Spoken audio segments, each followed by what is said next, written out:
사법농단 사태 해법이 어떤 건지 한번 들어보겠습니다. 더불어민주당 박범계 수석 대변인 스튜디오에 모셨습니다. 어서 오십시오. 네, 반갑습니다. 네, 반갑습니다. 네. 저희가 방금 전에 전문가 연결해서 들어봤는데요. 이 디가우징이라는 게 영구 삭제이기 때문에 예. 사실상 복구가 불가능하다. 그러면 양승태 전 대법원장은 증거인멸을 했다. 대법원장이. 이런 의혹이 가능한 거 아니겠습니까? 네, 충분히 디가우징이라는 게 우리나라에서 범죄와 관련된 또는 증거인멸과 관련된 여러 가지 얘기들이 많았던 방법이 있기 때문에 증거인멸의 의혹을 충분히 받을 수 있다고 생각합니다. 네. 증거인멸을 했으면 사법 처리가 돼야 되는 거 아니에요? 단정적으로 말씀드리기는 그렇지만 대법원 법원행정처의 설명은 뭐 퇴임 규정에 따라 처리한 것이다. 근데 퇴임 규정에 디가우징을 써라 뭐 이런 건 없는 것 같고 조금 전에 나온 뉴스는 후임자의 이제 의지에 따라서 그렇게 한다 그러는데 디가우징을 했다는 것은 누구도 어떠한 방법으로 어떤 경우에도 볼 수 없게끔 하려는 거였는데 컴퓨터를 교체하면 될 일인데.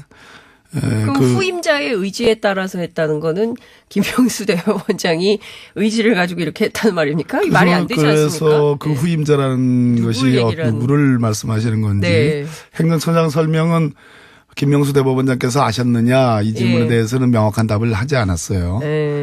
그래서 아무튼 디가우징 수법에 의한 것으로 이제 지금 얘기가 나오는 거니까 지금 사법농단에 더 붙여서 점점 더 의혹이 증폭하고 있는 거 아닌가 하는 생각이 듭니다.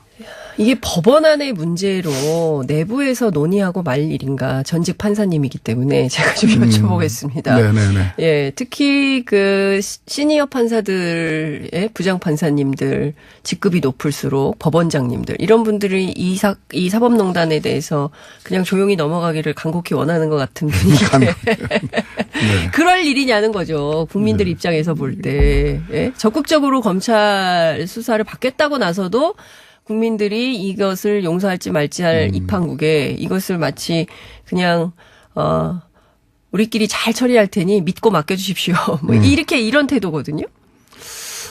이 사법농단 사태를 지켜보는 법원 내 판사들은 크게 두 가지 흐름으로 분류되는데요. 아시다시피 지금 말씀하신 것처럼 소장파, 그러니까 지방법원 부장판사 이하 소장파 판사들 거의 대부분이죠.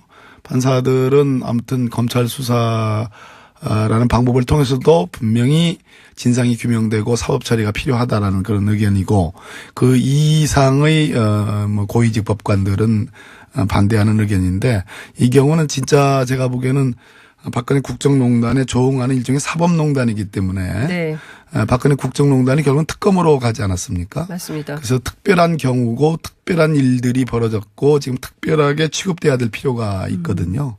검찰과 법원은 수사기관, 소추기관 대 재판기관이라는 항상 만나야 되는 전국 어디서든 그런 관계이기 때문에 저는 법원이 아무리 수사 협조 의지가 있어도 건건이 부딪힐 가능성이 높다. 앞으로 영장 청구할 때마다 그러지 않겠어요? 재판도 마찬가지고요. 그래서 지금 현재 상설특검법이라는 게 있습니다. 그래서 제가 보기에는 법무부 장관의 어떤 거기에 그 특검 추천 요구, 특검 요구권이 있습니다. 그래서 특별한 어떤 그 특검을 통해서 특검을 해야 된다. 수사를 말 그대로 이제 포를 뜨듯이 정확히 이 부분에 대한 지금 법원은 이거 외의 다른 어떤 국가 기밀, 공무상 기밀들이 검찰이라는 수사기관에 송두리째 들어가는 것. 그것은 당연히 불편하겠죠. 그렇지 않겠습니까? 그럴 수 있겠죠. 검찰이 다 모든 100% 다 지금 검찰도 개혁의 대상이죠. 개혁 대상이죠. 가장 제1호의 개혁 대상이기 때문에. 그래서 저는 특수하게 처리하는 것. 재판도 특별재판부를 구성해서 하는 것이 맞지 않는가 하는 생각 가져봅니다. 그런데 지금 검찰도 수사에 적극적이지 않아요. 그리고 각종 텔레비전 방송에 나와서 얘기하는 변호사들도 이 사법농단 얘기만 나오면 적극적으로 세게 비판을 안 하는 분위기입니다. 그러니까 법조 내부가 이 사건 자체에 대해서 웬만하면 잊혀지기를, 그러나 국민들은 잊을 수가 없는 이런 상황이라는 것입니다. 오히려 김명수 대법원장이 적극적으로 수사에 협조하는 태도를 보이고, 검찰도 왜 다른 사건에 대해서는 그렇게 압수수색도 잘하고 그런 검찰이 대법원에 대해서만큼 왜 이렇게 간대한 겁니까? 눈치 보는 겁니까? 기관 대 기관으로 만난 거고요. 기관 대 박근혜 사법농단은 박근혜 최순실이라는 네. 대통령이긴 하지만 임기가 정해져 있고 어떤 한 개인들의 어떤 물론 조직적인 농단이죠. 네. 근데 이것은 기관 대 기관이었고 앞으로 계속 만나야 될 관계고. 껄끄럽군요. 껄끄러운 정도가 아니죠. 생각해 보세요. 타자가 심판한테 네. 대들면 얼마나 대들 수 있겠습니까? 그렇기 때문에 특별하게 취급돼야 될 것이 맞습니다. 그러니까 네. 지금 우리 장윤성 기자님 정확히 보시고 계신 거예요. 네. 그러면 특검이나 특별재판부를 하려면 특별법을 또 만들어야 된다고 사람들은 생각을 하는데, 예컨대 세월호 사건, 네네네네. 세월호 참사처럼 말이죠. 근데 이번 경우에는 꼭 그렇지만은 않다. 상설특검법이 있기 때문에. 한 번도 시행이 안 됐습니다. 예, 그래서 법은 있지만. 그러면 그 상설특검법에 따라서 언제부터 시행을 할 수 있는 겁니까? 만약에 이걸 하게 그것은 된다. 법무부 장관이 그렇게 판단해가지고 네. 요구를 하면 국회가 의결하면 됩니다. 지금 드루킹 특검도 시작을 해야 되지 않습니까? 예, 그래서 네, 조사 특검 개시를. 국면이라 조금 예. 그게 부담이 되긴 돼요. 예, 드루킹 특검도 해야 되는데 또 예. 이 특검도 해야 되냐 또 이러면서 야당이 반대하겠네요.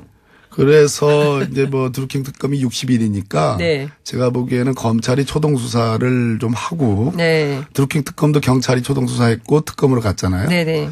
그래서 너무 수사로 검찰과 법원이 건건이 부딪히는 새로운 갈등을 유발하지 않고 네. 이 문제에 대한 정말 진상규명의 의지를 좀 정확하게 보여주는 네. 그런 차원의 초동 수사를 잘 하고. 네. 근데 잘 하기는 쉽지 않은. 네. 지금 왜냐하면 가장 중요한 증거들이 지금 사라지고 있기 때문에. 그러니까요. 그런 면이 좀 없지 않아 있습니다. 예. 예전 같으면 민주당도 이 문제 굉장히 적극적으로 얘기를 했었을 것 같거든요. 세게 비판하고. 그런데 민주당도 좀 적극적이지 않나. 네, 저보고 하시는 말씀 같은데. 예, 맞아요. 네, 그래도 유일하게도 이 얘기하는 사람 저밖에 없습니다. 그런데 기관 대 기관 말씀하셨지만 억울한 사법 피해자들이 있습니다. 그렇죠. 예, 이 억울한 사법 피해자들 어떻게 할 거냐. 특히 이제 KTX 여승무원들의 경우에는 안타깝게 목숨을 잃은 분까지도 있습니다. 맞습니다. 서울역에서 지금 농성 또 하고 네, 있거든요. 네. 자, 이 문제를 법률적으로만 풀 거냐, 언제 할 거냐, 정부 차원에서 혹은 국회 차원에서 할 수 있는 일은 별로 많지는 않겠지만. 아니요, 맘만 먹으면 네. 재판을 기다리지 않고 네. 재판하려면 재심해야 되는데 재심하려면 이 진상규명이 나와야 되고 대법관들이 관여된 것이 나와야 되는데 하세월 아닙니까? 거기까지 예. 나오겠느냐라는 그런 예. 의구심이 있죠. 그렇다면 국회가 이 부분에 대해서 얼마든지 또 행정적인 조치로 제가 보기에는 할 수 있다고 봐요. 네. 그래서 그 부분에 대한 어떤 강도 높은 그런 대응이 저는 필요하다고 보여집니다. KTX의 경우에는 철도공사 사장이 좀 결심하면 우선 이 억울하다는 것이 확인이 됐기 때문에 다시 복직 조치 가능하죠. 복직할 네. 수 있도록 해야 되는 거 아닙니까? 예. 새로운 사유를 이유로 해서 네. 복직 가능하다고 봅니다. 오영식 사장한테 전화 좀 하세요. 이런 억울한 사법 피해자에 대해서는 네. 적극적으로 조치하는 게 민주당 출신의 네. 예. 건의는 될 공사 수 사장이 있겠지만. 아닌가라는 생각이 좀 듭니다. 어제 청와대가 경제수석 일자리 수석 교체를 했는데요. 문책성 인사다라는 언론 비판이 있습니다. 그런데 또 조중동은 여전히 사람의 문제가 아니라 정책의 문제로 보고 있어요. 그래서 소득주도 성장 자체에 대해서 폐기해야 된다. 네. 보수야당과 보조를 맞추고 있는데 어떻게 보세요? 지금 이제 경제수석 그리고 일자리 수석, 시민사회 수석이 이제 바뀌었는데요. 교수님들이었잖아요. 네. 경제수석 비서관도 그러셨고, 그다음에 일자리 수석 비서관도 그러셨고, 교수님들은 아무래도 기획에 예. 능하시니까 이론에 밝고, 그래서 제가 보기에는 정부 출범 초기에 기획, 네. 그리고 지금은 2단계의 어떤 실무적 장악과 집행력의 강화, 이런 차원에서 우리 이제 정태호 비서관, 네. 또 수석 비서관, 또 이제 윤종원 경제수석, 네. 기재부에서 이제 잔뼈가 굵으신 실무형 관료신데요. 네. 그래서 그것을 뭐 경질이란 차원보다는 대통령의 의지를 보여줬던 네. 소득 주도 성장에 대한 집행력의 강화다, 실무력의 강화다 이런 차원으로 보는 것이 맞는 것 같습니다. 근데 세간에서는 장하성, 김동연 갈등설 여기에 더 이제 관심이 많은데 오늘 아침 동아일보 사설에서는 왜 장하성은 경질 안 했냐 뭐 이런 얘기까지 씁니다. 그러니까 자꾸 사람을 이게 그 링에 올려놓고 네네. 이렇게 치는 스타일로 가고 있는데. 실제로 이렇게 갈등이 심각한가요? 당정청 협의하면은 보이죠. 네. 보이는데 소득주도 성장, 특히 최저임금 인상 부분에 있어서 다소간의 어떤 이견이 있어 보이는 듯했습니다. 그러나 네. 문재인 대통령께서 정확하게 정리를 했고요. 소득주도 성장의 큰 틀. 담론은 유지해 나가는 것. 그러나 디테일에 있어서 세부적인 측면에서의 어떤 접근법 네. 또 연착륙에 그런 것들은 조금 뭐 미세 조정을 하는 거 아니냐라는 그런 예측은 가능해 보입니다. 장하성 정책실장이 유임한 걸로 봐서는 소득주도 성장의 큰 틀은 유지되는 것으로 그렇죠. 그렇게 예. 보여야 될 것 같습니다. 오늘 나오신 핵심 이유는 당권 도전. 시간 다 갔는데요, 거의. 예. 4분 남았습니다. 아, 그렇습니까? 예. 당대표 출마를 선언하셨어요. 네, 그렇습니다. 수석 대변인에서. 네. 왜 박범계입니까? 우리 당의 지난 1년간 네. 정권 교체 후, 문재인 정부 출범 후 지난 1년간 우리 당의 정말 핵심에서 최고위원으로서 그리고 수석 대변인으로서 지방선거까지 가장 우리 당의 현실을 네. 장단점을 가장 정확하게 잘 아는 사람이 저라고 생각을 하고요. 네. 뭐 젊다고 그러니까 55살도 젊은 나이가 아니에요. 이렇게 누가 지적을 하던데 어떤 젊은 나이는 아니에요. 네, 그런가요? 그럼요. 네, 뭐 비교돼서 그런가요? 그렇죠. 아무튼 젊음에 기초한 유능한 혁신가로서 우리 당 지금이야말로 집권했고 지방선거 압승을 한 지금이야말로 저는 혁신에 뭘 혁신하시겠다는 거죠? 가장 기본적으로는 시스템의 정착입니다. 어떤 시스템이요? 여러 가지가 있습니다. 뭐 네. 공천은 물론이고요. 공천. 기본적으로 일어나는 현안들에 대해서 전문적인 접근과 신속한 결정, 그 신속한 결정 이후에 그 결정의 어떤 집행 이런 부분들은 매우 어떻게 더딘 면도 있고 약간은 좀 이렇게 전후가 앞뒤가 안 맞는 경우도 있습니다. 2020년 공천권 때문에 한번 해보겠다 이런 생각하시는 건 제가 아닙니까? 오늘이든 내일은 아주 중요한 네. 공약 같은 걸 발표를 하려고 그러는데요. 예. 이 자리에서 하시죠. 공천 문제야말로 네. 자기 당대표를 해야 되는 이유가 돼서는 안 됩니다. 예. 이미 이번 지방선거에서 공천은 네. 상당 부분 상향식 공천이 관철이 됐고요. 예. 다음 2020년 총선 공천은 아마 거의 당대표가 좌지우지할 수 없는. 이번 공천에 민주당 잡음도 꽤 있어요. 불만도 많고. 그러나 전체적으로 과거 사례하고 비교해 볼 때 네. 많이 좋아진 건 사실입니다. 그러나 네. 지금 말씀하신 것처럼 잡음이 뭐 없다고는 얘기할 수는 없겠습니다. 네. 자, 그래서 예. 당을 혁신하시겠다고 했는데 지금 모두 20명이거든요. 어제 지금 도전장을 냈다. 그렇게 나올 거라고 보지 않습니다. 언론회의 종합한 언론이 종합한 20명이 있는데 김부겸 장관이 어제 네. 중앙일보하고 인터뷰를 했어요. 보셨습니까? 예, 봤죠. 예. 예. 그 인터뷰 어떻게 보셨어요? 안 나오실 것 같은 느낌으로 받았는데 김부겸 장관 당대표 불출마 선언으로 읽었다. 뭐 대단한 의미를 갖고서 그런 건 아니고 예. 저라면 제가 예. 그 위치에 있었다면은 글쎄요. 저는 예. 조금 다소 신중한 입장이신 거 아닌가 하는 그렇게 읽었습니다. 다소 신중한 입장이다. 네. 대통령이 판단할 문제라고 한 포인트는 어떻게 보십니까? 바로 그 점 때문이죠. 네. 예, 김부겸 장관님의 성품이 계시잖아요. 네. 예, 매우 합리적이고 부드러운 성품이신데 만약에 나올 의지로 그런 말씀을 하셨다면 그건 굉장히 큰 승부처네요. 네. 네, 그렇죠. 승부처죠.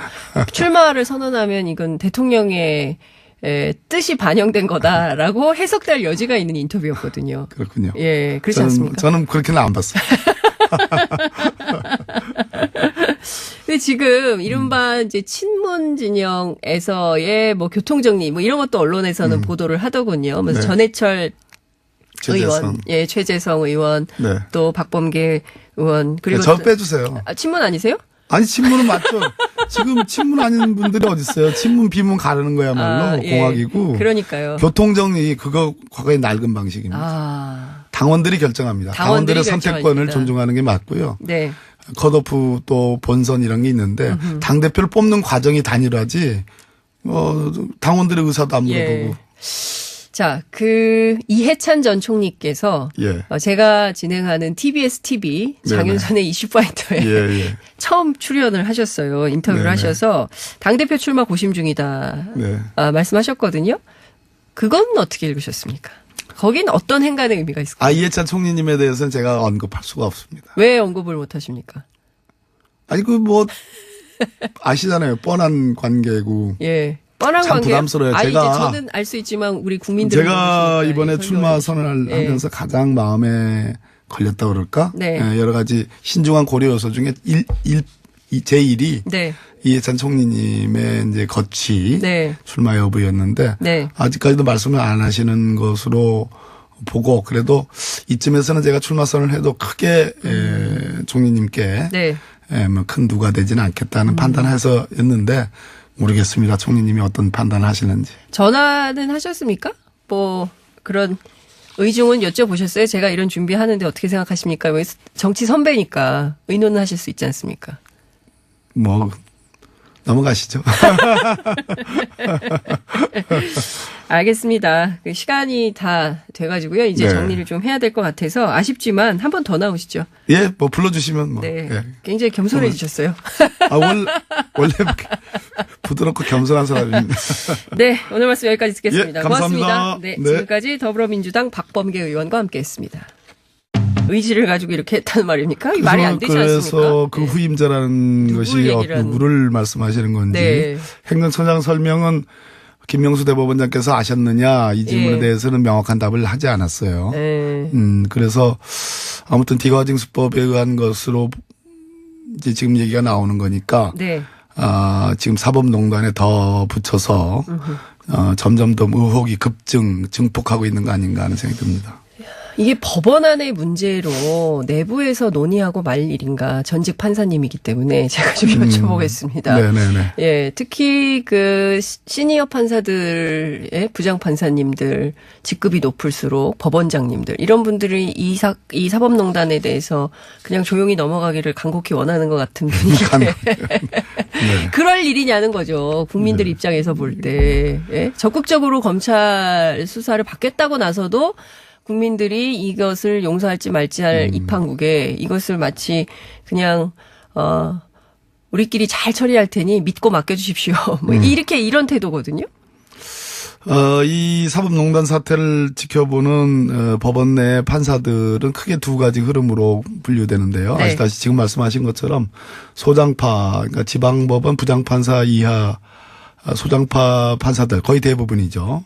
판사들은 아무튼 검찰 수사라는 방법을 통해서도 분명히 진상이 규명되고 사법 처리가 필요하다라는 그런 의견이고 그 이상의 고위직 법관들은 반대하는 의견인데 이 경우는 진짜 제가 보기에는 박근혜 국정농단에 조응하는 일종의 사법농단이기 때문에 네, 박근혜 국정농단이 결국은 특검으로 가지 않았습니까? 맞습니다. 그래서 특별한 경우고 특별한 일들이 벌어졌고 지금 특별하게 취급돼야 될 필요가 있거든요. 네. 검찰과 법원은 수사기관, 소추기관 대 재판기관이라는 항상 만나야 되는 전국 네. 어디서든 그런 관계이기 때문에 저는 법원이 아무리 수사 협조 의지가 있어도 네. 건건이 부딪힐 가능성이 높다.